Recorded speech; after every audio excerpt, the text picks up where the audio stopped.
There was no article on this topic anywhere. There was nothing by me. The closest it came was I mentioned it once in another article.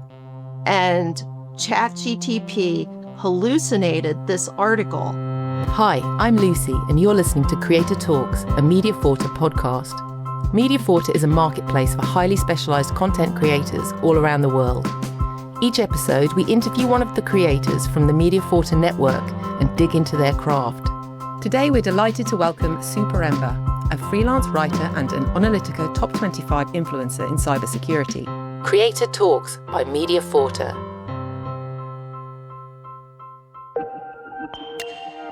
Mediaforta, the marketplace for highly specialised content creators around the world. Welcome to the show, Sue. Thank you.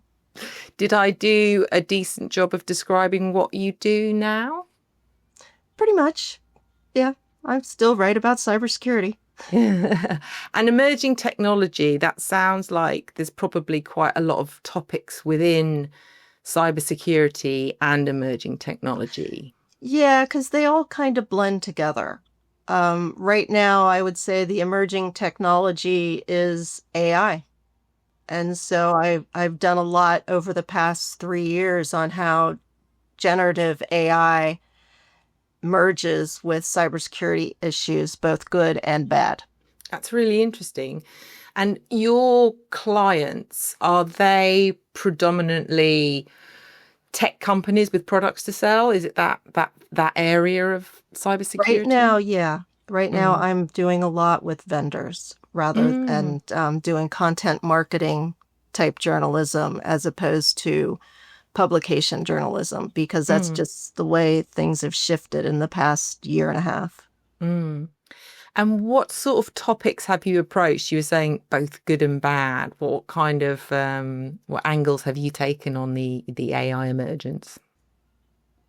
In the good sense is how AI can help a company improve its cybersecurity stance with the ability to sniff out attacks before the attacks happen, to be able to determine if something is a positive or a negative, and decrease the false positives, false negatives. And it takes over all the mundane stuff that humans just can't handle, because there are so many attacks coming into a company these days.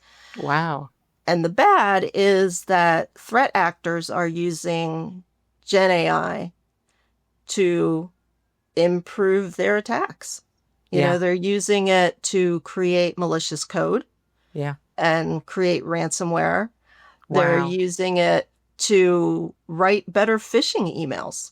You used to be able to spot a phishing email because often the English wasn't really the way you'd expect it to be. Exactly. The grammar was bad. The spelling was bad. Yeah. And now it is almost flawless. Yeah. Although there are still some tells, but they're written much better, and they're better able to target. They can find people easier and do more targeted attacks. It's more difficult to tell. Yeah. Oh, it's such an exciting time. I love technology. So I am really curious about how you ended up in this field. What was your inspiration that brought you towards the field of cybersecurity? A couple of things. When I was working at Penn State, I worked in a job with the architectural engineering department. So I worked with engineers a lot. And when I began to freelance, some of my friends said, you worked with engineers, you know how to talk to them, you can relate the technical aspects. So you should try and write for a technical audience. And that's really how I got started in a lot of my freelance stuff. Because I was going everywhere when I first started. It's like, whatever I can, whatever I land. Yeah. And I found that technical topics, for some reason, were easier for me in the sense of being able to convey those topics to a general audience. Mm. And it might be partly because I'm married to an engineer. Mm-hmm. And at the time I started writing about cybersecurity, my son was beginning his college career as a cybersecurity major. Oh, amazing. Yeah. And so I had these people in my house that have this tech background that I could talk to. Ah, it's brilliant. Yeah. I stumbled onto a client, SC Magazine.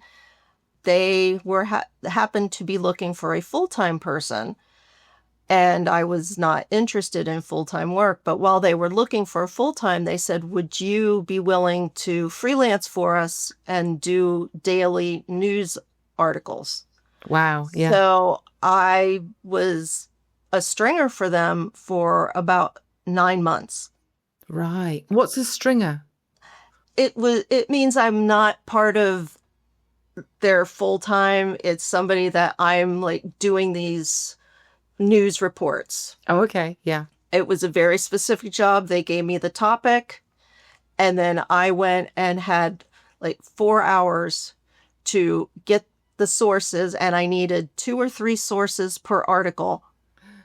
So I'd get the topic by noon, and I had to have it to them by 4 p.m. That's amazing. It sounds like Yeah, a and it honed my journalism skills, and it provided me with a bunch of contacts. oh, I bet your address book must have exploded. It did. But it also gave me the bona fides to like, oh, I can write about this topic.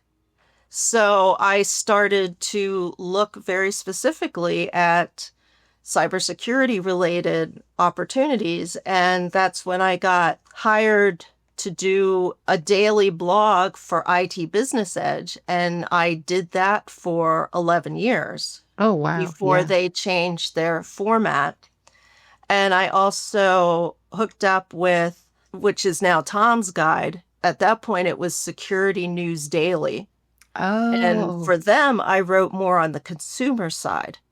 Cybersecurity was still a relatively new topic in 2009, 2010. And I was able to, write for a consumer that might, they were just learning about phishing and mobile, iPhones and mobile devices were just smartphones were just coming out on the market. So I was writing for a general audience as well as writing on the business side. Yeah. So you've covered it from all aspects, and it has turned out to be an exploding industry. Mm-hmm. I think perhaps now more than ever. And the acceleration of technology, especially AI, is just incredible. I can't quite keep up with it. Mediaforta, the marketplace for highly specialised content creators around the world. Going back to your skills in particular, your craft, your process, you mentioned when you spent time at Penn State, you got good at talking to technical people. You found a way to communicate with them. What other approaches do you have for making complex information accessible? I think it's a matter of I need to understand it. Mm. So I really am writing it for me. Mm. If we go super, super technical, it goes over my head. But if I'm having a conversation with a cybersecurity person, I can hold my own. Mm. And I'll ask questions because I tend to be very curious. And it might not be something that person thought of. But I'm looking at it from a non-tech point of view. Mm. It's just a matter of trying to get it so I understand it. And if I understand it, then I can put it out there for what I think other people to understand. I like that. And also, I think it's probably a lot about confidence too, knowing what questions to ask and also having the confidence to ask when you're not sure what they mean. Yeah, I've been doing this for such a long time now that I understand the basics. Mm. And I understand a little bit deeper than the basics. So it's when I have conversations with people they enjoy it because I know more than they expect me to know. But again, I am not super technical, so when they try to get down into the weeds, I have to take a step back and like, okay, I don't understand that at all. Yeah. And then it's like they'll either simplify it or it's just one of those things. It's like, okay, let's move on to something else. Yeah. Yeah. Your audience is often going to be at an executive level. Yes. For some of these large tech companies. And you may be highlighting why a product is worth a large investment. What kind of language or reasoning is most effective for this audience? A consumer, they just want to keep their computer safe. They want to protect their own personal information. Somebody from the C-level, they've got to think about a whole company. They've got to think about hundreds or thousands of people that they employ, plus their customers and their vendors. So there's a lot of different considerations there. Mm-hmm. But writing for most people in the C-suite, Mm-hmm. it's just like writing for the consumer, because I don't expect the CEO or the CFO or the COO to have a lot of security knowledge. Writing for a CISO, the Chief Information and Security Officer or the Chief Security Officer, that's a little different because they should know. Yeah. So you have to change the language when they're your audience. But when I'm writing content marketing, it really is, I'm just simply writing for a higher level of consumer.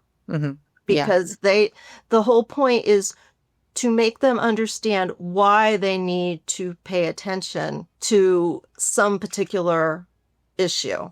Like right now, one of the biggest cyber threats is credential theft.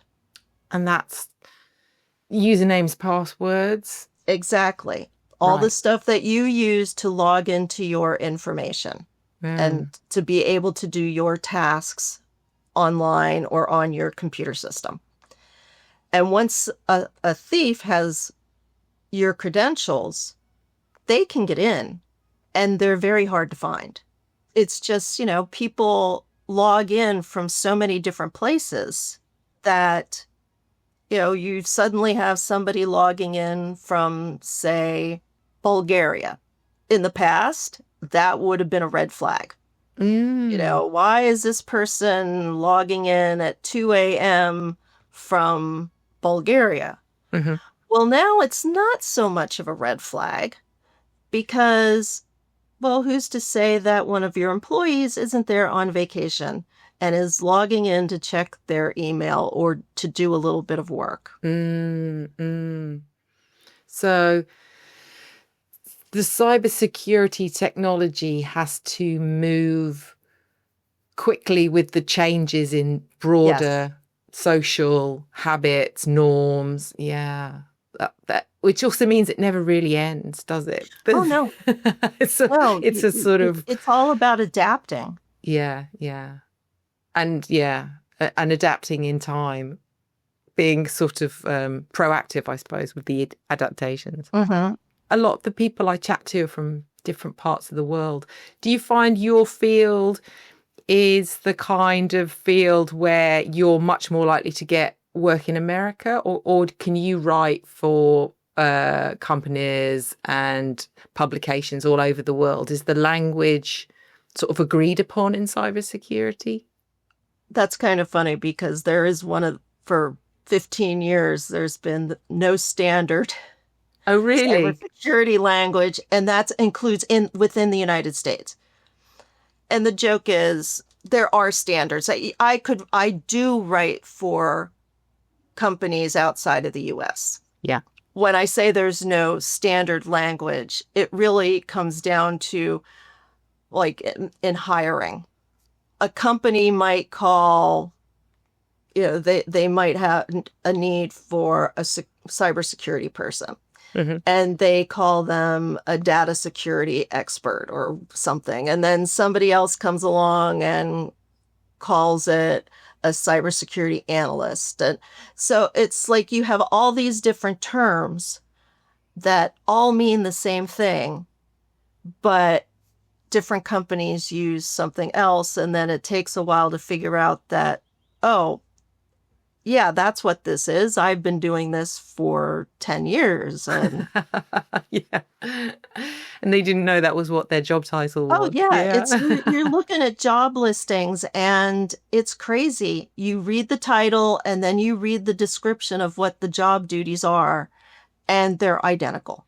In some ways, I've seen that and I've thought maybe it's a sort of vanity that you can reinvent yourself with your job title and just make it sound a bit wilder. Yeah, you kind of can.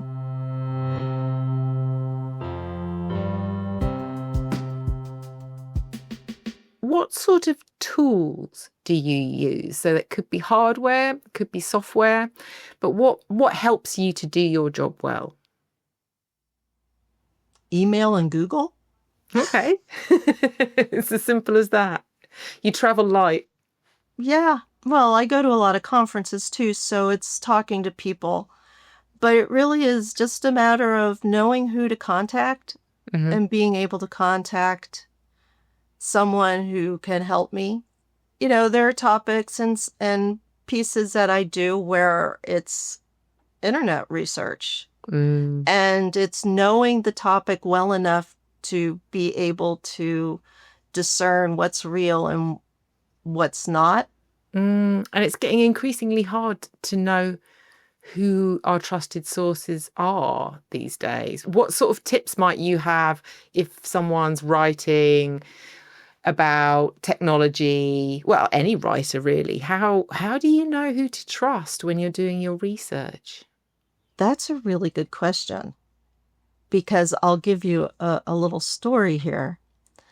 I wrote for a publication called Security Intelligence, and I was at the RSA conference a couple of years ago. This was right after ChatGTP came out, and everybody was talking about it. It's like every session, it was suddenly we had to talk about, AI got in there some way. And while I was sitting in one session and they were just beginning to talk about ChatGTP and hallucinations, I mean, the timing of this was very ironic. I got an email. And I'm reading this email, and it's from a woman who was working on her graduate school dissertation. And she was working on something about cybersecurity. And she said that she found an article that I wrote. She went into ChatGTP to search for information, and she's like, an article by me came up with security intelligence, and she gave me the title and the topic and said, but I can't find the link. Could you send me the link or send me a copy of your article? So I'm looking at the title, and this was a topic I was not super familiar with, that I knew that I did not write an article on this particular topic. Oh. I might have mentioned it in another article, but this was something unknown to me. So I go into my document files and I'm looking and I don't see anything. There was no article on this topic anywhere. Yeah. There was nothing by me. The closest it came was I mentioned it once in another article. And ChatGTP hallucinated this article. Wow. The implications of that are huge when you think about how quickly people will use the material they get back. Yes. Which is why I don't use AI to search for things. I will use multiple search engines to find things. And then I'll look and compare things. And if I really have a question, I would do what that woman did. And I would reach out. Yeah. There were some great stories in the news about some lawyers who had cited cases that Mm-hmm. were hallucinated Yeah. and they hadn't checked. They'd used it in their arguments in court and said, well, Jones versus Smith, and it wasn't a real case. That's really dangerous if Mm-hmm. your company's reputation is put at risk because your employees are producing content or reports or something that hasn't been double verified, triple checked.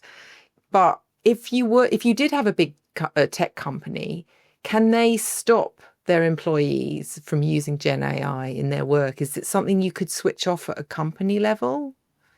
That's the issue right now. Mm. That might be the one of the biggest cybersecurity issues that companies are facing, shadow AI.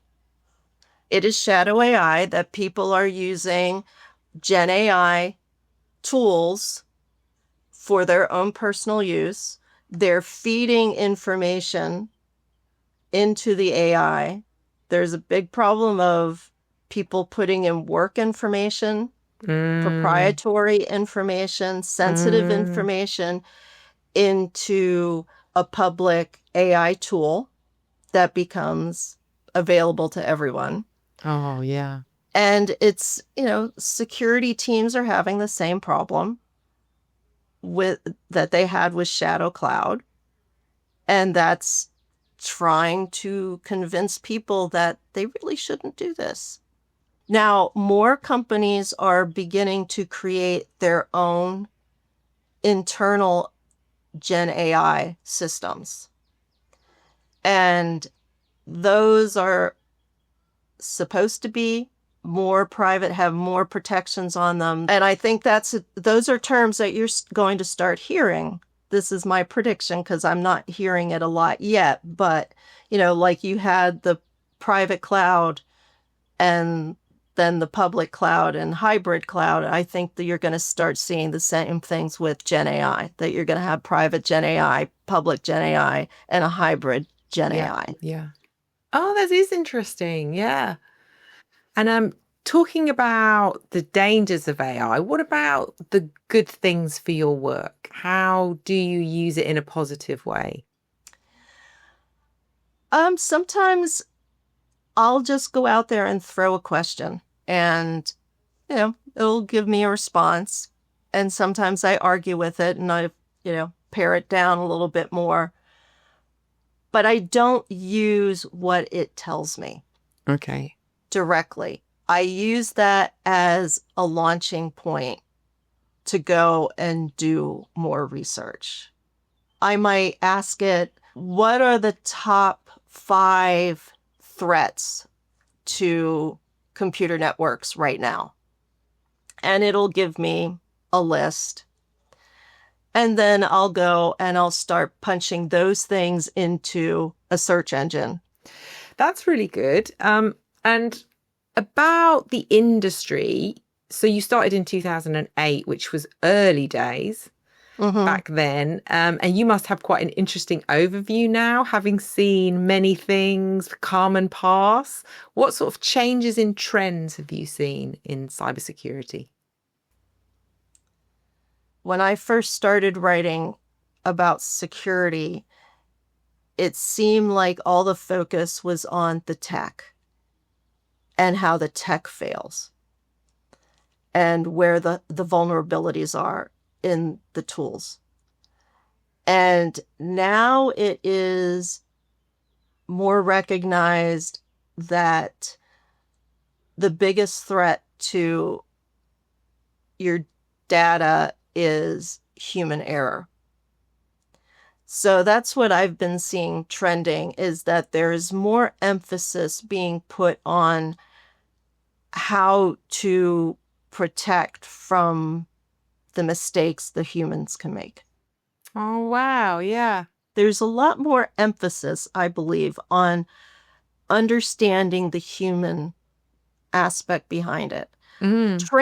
Cybersecurity training has shifted from sitting in front of your computer and, having to watch a boring training module and then clicking on, is this the right answer? Is that, and, not really paying attention, and it's done once a year, and okay, I passed my cybersecurity. Now there's companies that are making cybersecurity training that are like little TV shows. Oh, really? They're episodic. They've got characters that you connect to, but it invests you. You watch it more. Gamification is a lot more used. People like rewards. They like contests. So there's a lot more being done to engage people and understanding why people make the mistakes that they do. Mediaforta, the marketplace for highly specialised content creators around the world. I've got some quick fire questions for you now. They're very easy and they're just whatever comes into your head. So if you could work for any person or organisation, who would it be? Who would I work for? Me. Great. Good answer. What's been the proudest moment in your career so far? When I met a woman at RSA a couple of years ago, and she called me a rock star. Oh, brilliant. What's something that's unusual in your workflow? So this could be anything that people wouldn't imagine is part of your day or part of your creative process. That I honestly work best at 2 a.m. I'm a night person, and I like when the world is quiet. I sympathise, me too. I'm a night person. It's lovely, isn't it? Everything goes away at about 2 a.m. I love it. Thank you so much, Sue. This has been a super interesting conversation. Thank you for inviting me. Anytime. Talking to Sue was timely, with AI adoption accelerating across industries. There was plenty of insight for both writers and businesses.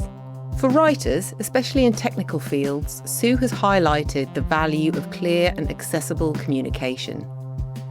Understanding your audience means gauging their technical level and the outcomes you want your writing to achieve. Sue also prioritises rigorous research, fully understanding the material, and having the confidence to ask questions when unsure. While she finds AI valuable as a starting point, her trusted experts and verified sources make the real difference. My biggest takeaway was that cybersecurity has a strong human element. Technology can't solve problems without understanding the complex psychological, sociological, and even political factors that influence behaviour. That's a wrap for this episode of Creator Talks by Mediaforta. If you enjoyed what you heard, please share this episode and leave us a review wherever you get your podcasts. We release new episodes monthly, so hit subscribe so you don't miss a conversation. See you next time. Creator Talks by Mediaforta.